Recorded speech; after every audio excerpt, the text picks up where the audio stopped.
أعوذ بالله من الشيطان الرجيم. بسم الله الرحمن الرحيم.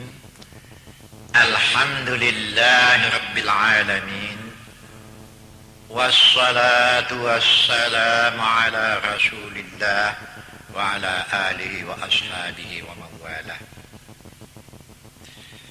Saya teruskan ya persoalan rumah tangga Rasulullah dengan Aisyah. Ada satu hal lagi ya.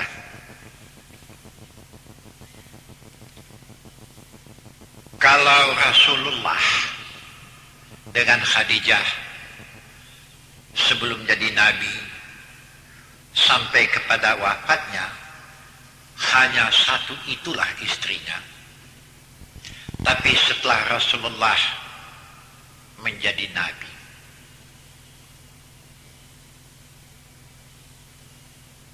istri Rasulullah sesudah Aisyah, beliau kawin lagi dengan Hafsah. Ada satu hal yang perlu tuan-tuan dan ibu-ibu ketahui ya, bahwa jangan salah tanggapan yang Rasulullah mempunyai istri sampai 2, 3, 4. Itu adalah karena membela janda-janda dari mujahidin. Itu sebabnya. Jadi jangan bilangkan dari segi nafsu ya. Coba baca kembali sejarah Nabi. Umumnya di tanah Arab di waktu itu, janda-janda kedudukannya terhina sekali. Terhina sekali ya. Sedangkan kaum muslimin yang ikut bertempur dengan Rasulullah, yang mati di medan tempur, banyak meninggalkan istri-istri. Dan oleh Rasulullah tadinya sahabat-sahabat keberatan. Untuk mendapat gadis mudah kalinya untuk orang. Tapi waktu itu Rasulullah mengatakan, Polan, jadikan istri si Polan. Wanita ini jadikan oleh istri.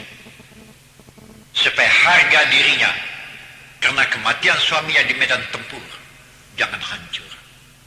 Itu maka sahabat-sahabat mempunyai bini sampai 2, sampai 3, ada yang 4. Itu perintah Rasul membela janda-janda dari pahlawan-pahlawan mujahidin. Itu tujuan. Jadi salah mengenai selera ya. Oh lain orang-orang sekarang, bapak-bapak yang sudah banyak duit. Itu mata keranjangnya itu.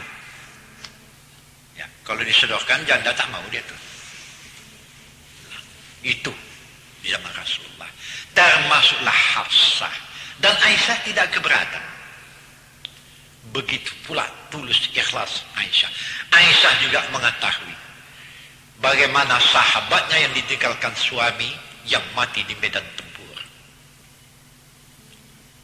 Bahkan pernah Nabi mengatakan, Aisyah, kau lihat itu Hafsah bagaimana menderita batinnya karena meninggalnya suaminya di medan tempur. Jadikanlah menjadi sahabat yang baik untuk engkau Aisyah. Oh, Aisyah mengatakan, jadi itu maka Hafsah dijadikan istri. Dan sesudah Hafsah dijadikan istri Rasulullah, oh makin terhormatlah kedudukannya. Ya. Jadi tidak salah ya, bahasa Rasulullah itu adalah pembela kaum wanita. Dari segi ini kehormatan wanita itu betul-betul dibelanya.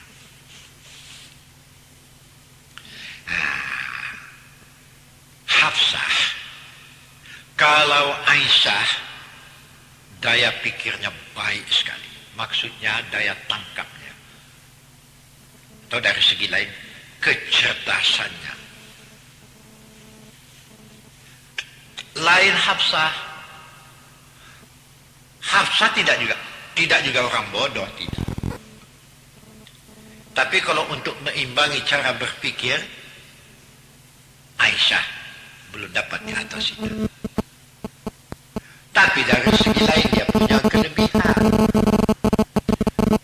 Kalau perkara memasak, oh Hafsah bersatu masak. Dan ada satu keahlian daripada Hafsah ini, mencampur atau mengolah madu menjadi minuman. Madu lebah yang asli itu diolahnya menjadi minuman. Dan ada pula kelebihan madu asli itu ya, mulut itu harum.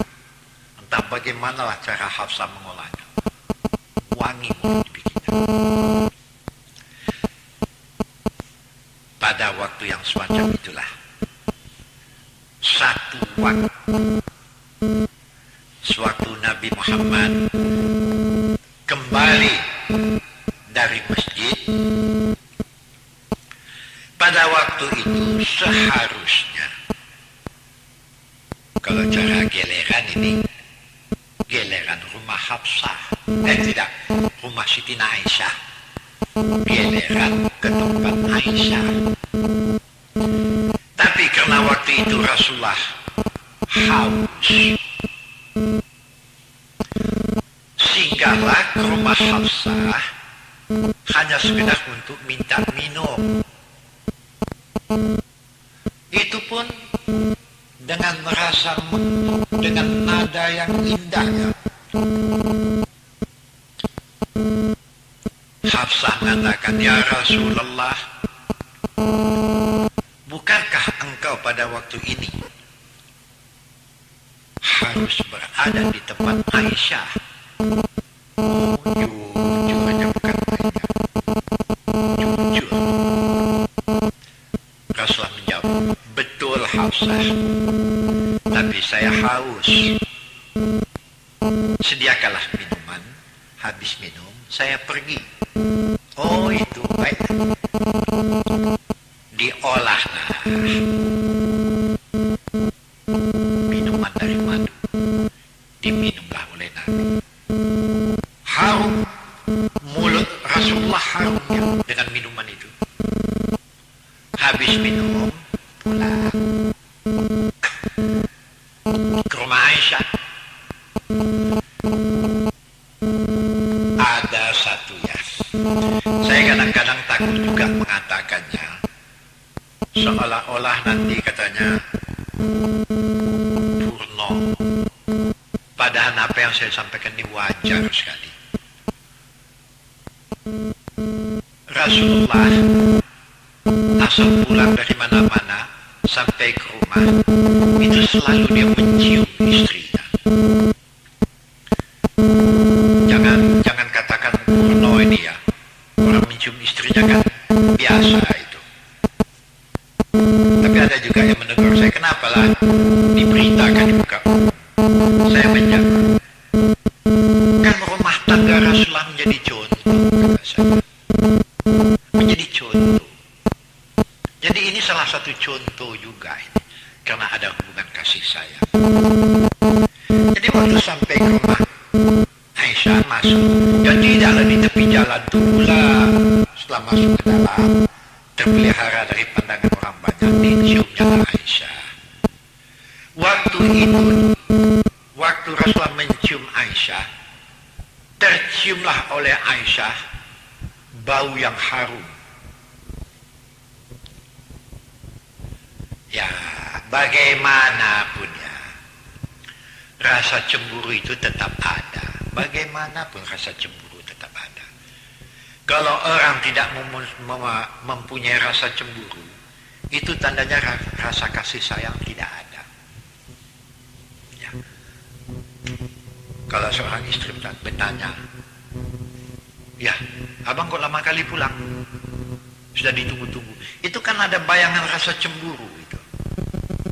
Atau kebalikannya, si istri pergi belanja, rupanya agak telat. Si suami bertanya, tapi nadanya ya bukan nada kasih sayang, tapi kan terbayang rasa cemburu. Pergi belanja kok begitu lama? Kok sekarang baru pulang?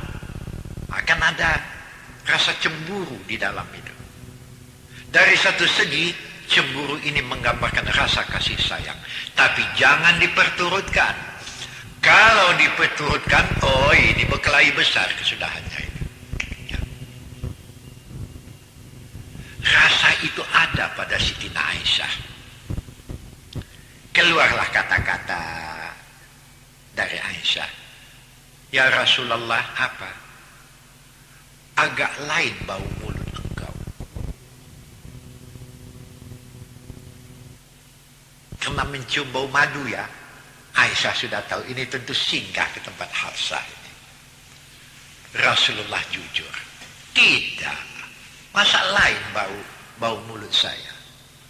Ya lain. Biasanya kalau engkau pulang kemari bau macam ini, nggak ada ini. Padahal bau harum ya.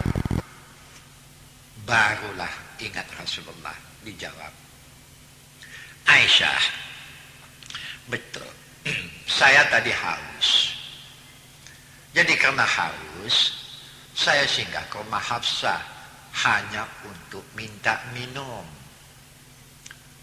Diberikannya lah kepada saya madu yang sudah diolah.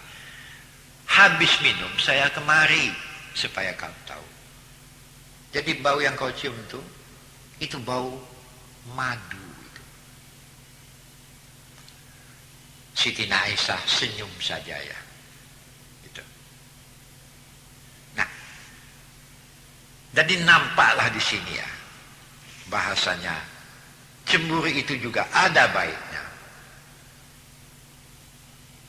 Tapi jangan diperturutkan. Di dalam rumah tangga inilah selalu yang tidak tahan dia.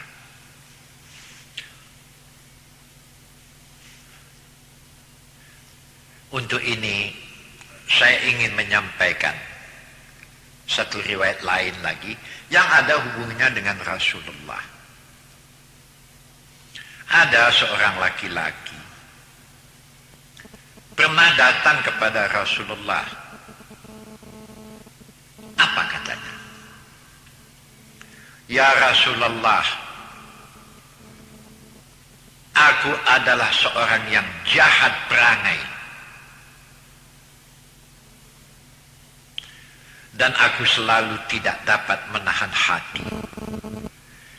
Hingga kadang-kadang lahirlah melalui ucapanku, lidahku. Terutama terhadap istriku. Ini karena ada rasa cemburu, rasa tidak enak dan sebagainya. Apa jawab Nabi di waktu itu? Barang siapa yang menyakiti hati ahli rumahnya, Allah akan menurunkan nilai amalnya. Jika dia pun berpuasa, nilai puasanya hampir tidak ada harganya di sisiku. Ini sindirannya. Jadi orang yang membentak-bentak di rumah tangga, istri terhadap suami atau suami terhadap istri, itu mengakibatkan penilaian Allah terhadap amalnya yang lain rendah sekali ya. Suami yang sabar dan tabah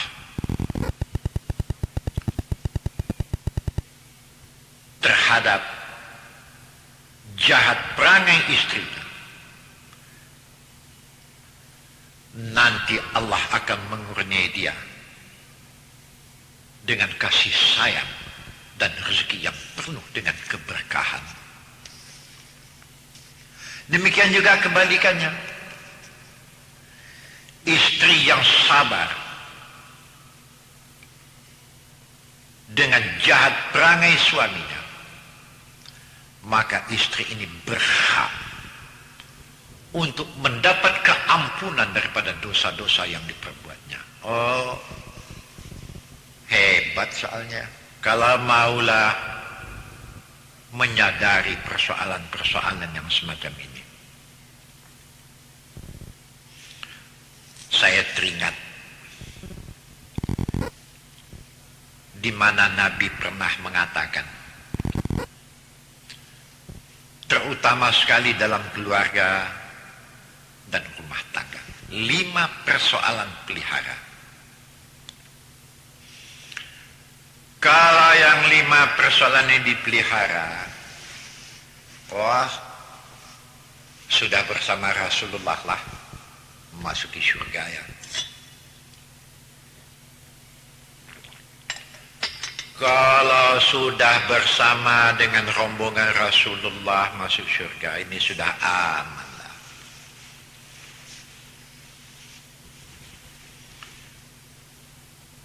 Apa itu? Di antaranya Nabi mengatakan, wal kaziminal ghaidha, mampu menahan marah ketika sudah pantas marah. Di manalah semua keinginan kita bisa tercapai ya. Tak usah di luar, di rumah tangga. Nasihat tetap. So, di dalam Quran sendiri pun ada dikatakan, ya ayyuhalladzina amanu qu anfusakum wa ahlikum nara. Wahai sekalian orang yang beriman, jagalah dirimu, pelihara dirimu, dan peliharalah ahli rumahmu daripada api neraka. Jadi berarti bukan nasihat tidak ada. Ada nasihat. Tapi tidak dengan rasa kemarahannya. Sebab itu pula lah Nabi mengatakan yang kedua, wal afina 'anil nas.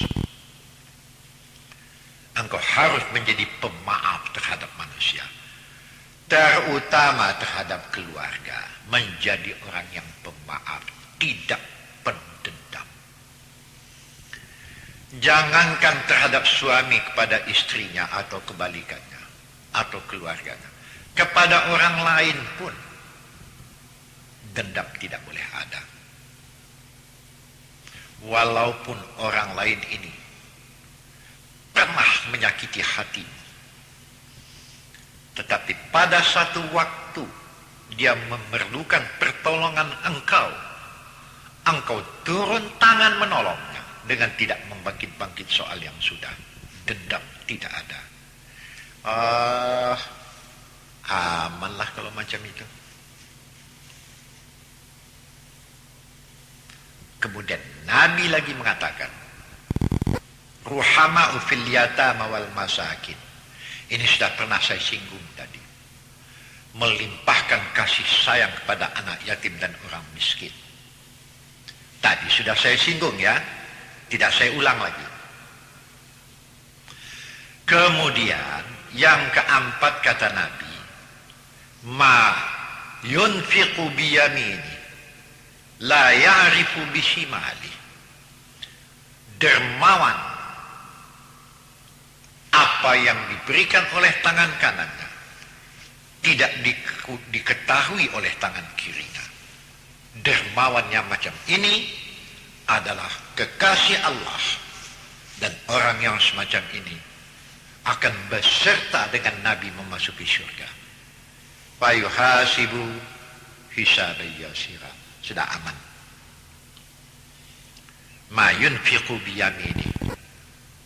Apa yang engkau berikan dengan tangan kananmu tidak diketahui oleh tangan kirimu, maksudnya ikhlas.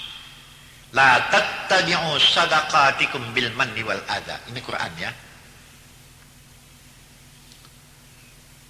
Apa yang sudah engkau berikan, jangan engkau bangkit-bangkit hingga dapat menimbulkan sakit hati.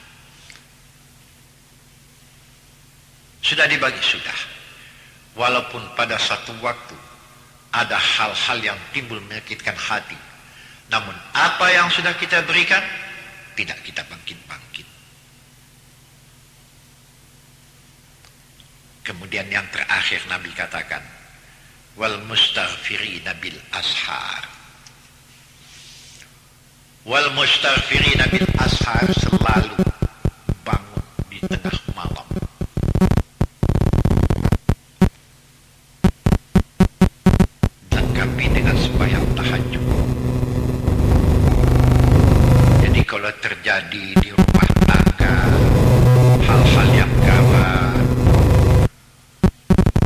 terjadi di rumah tangga hal-hal yang mengacaukan, coba mengusut. Jadi saya tunjukkan rumah tangga, sebetulnya semua soal ini ya, bukan rumah tangga saja. Banyak hal-hal di masyarakat yang mengacaukan tak kadang-kadang. Tapi ini khusus saya tunjukkan rumah tangga, tapi berlaku juga untuk yang lain. Bangun di tengah malam. Di dalam surat Bani Israel, cobalah telaah nanti. Surat Bani Israel ya, ayatnya saya lupa, tapi bunyi ayatnya saya hafal. Wa minal laili fatahajjat bi nafilatan laka asa ayyab'asaka rabbuka maqaman mahmuda. Bangun jauh di tengah malam, bertahajud kepada Allah, sembahyang tahajud 2 rakaat, Assalamualaikum, tambah 2 rakaat, Assalamualaikum, tutup dengan witir ya. Berapa mampu terserah saja. Sanggup 3 kali 3 kali 2, sanggup 4 kali 2, tutup dengan witir. Sesudah itu duduk sebentar, ashar waktu sahur ya, mendoa. Tidak ada yang diminta kecuali hanya minta ampun kepada Allah. Tak bisa bahasa Arab, tak usah, bahasa Indonesia saja. Allah Ta'ala bukan bangsa Arab ya. Sembayang yang tak boleh bahasa Indonesia, mendoa boleh. Mustaghfirin, minta ampun. Tuhan, ampunkan dosa, ampunkan dosa 2 ibu bapa. Tuhan, ampunkan dosa, ampunkan dosa 2 ibu bapa. 5 kali, 10 kali, 20 kali, mengantuk tidur balik. Tenang jiwa tu ya. Memang kadang-kadang banyak yang gawat di rumah tangga, ada saja. Tapi kalau ini terlaksana, surga. Jadikan rumah tanggamu menjadi surga sebelum engkau menjadi surga. Macam manalah rumah tangga yang bisa diciptakan surga di dalamnya, Ustaz? Aduh, inilah yang selalu saya pekitkan di mana-mana. Ini bergantung kepada masing-masing punya pengertian. Masing-masing punya pengertian. Jadi kurang sikit sudahlah. Ya, isi mengisi. Ya. Yang sempurna tidak ada, habis perkara.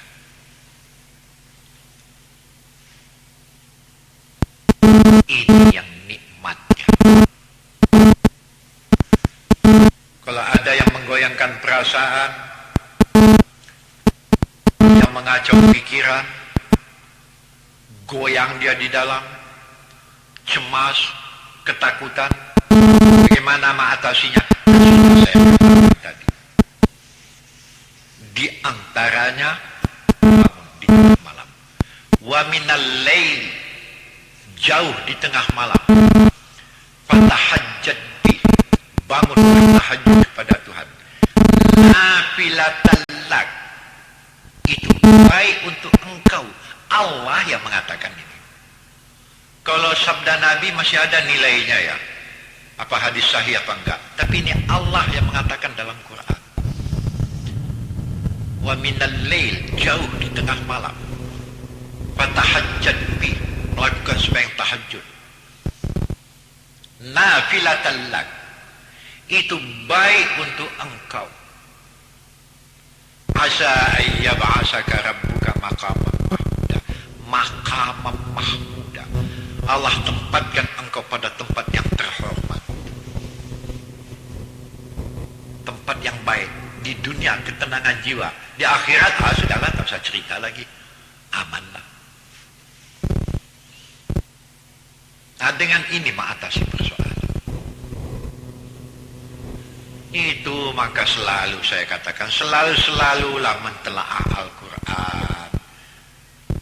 Quran terjemahkan ada, tidak mampu mentafsirkannya, guru kan banyak.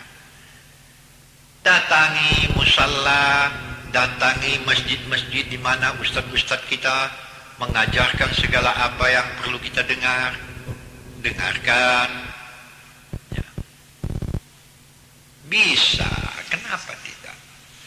Di samping ini yang dimaksud hablum minallah, hubungan dengan Allah, hablum minan nas, hubungan sesama manusia. Rumah tangga yang sudah dijumpainya surga di dalamnya sebelum menjumpai surga yang sebenarnya. Nih, uraian-uraian yang saya uraikan sejak mulai rumah tangga Rasulullah sampai kepada rumah tangga sahabat yang tidak seluruhnya saya sampaikan, tapi sudah pernah juga saya sampaikan.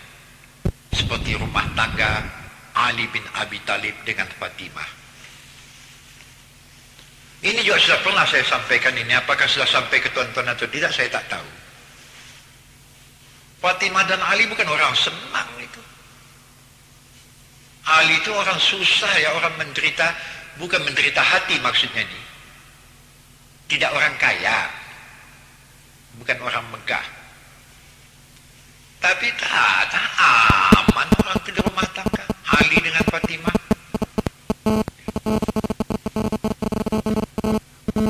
Keadaan mereka segar. Yang dimakan seada-adanya saja. Kalau tidak, kan tidak. Sampai Umar mengatakan, ya Rasulullah, sungguh beruntung engkau mempunyai menantu Ali. Pernah ditanya orang Fatimah, bagaimana engkau dengan Ali? Apa jawab? Kena bentak pun tak pernah. Jangankan masam muka, kena bentak pun tak pernah. Pukul ya, lebih tidak lagi lah. Akan pantas yang macam ini dicoba menerapkannya ke rumah tangga kita. Kalau ingin mendapatkan rumah tangga yang bahagia, rumah tangga, jadikanlah rumahmu itu surga untukmu. Oh, banyak kali lah.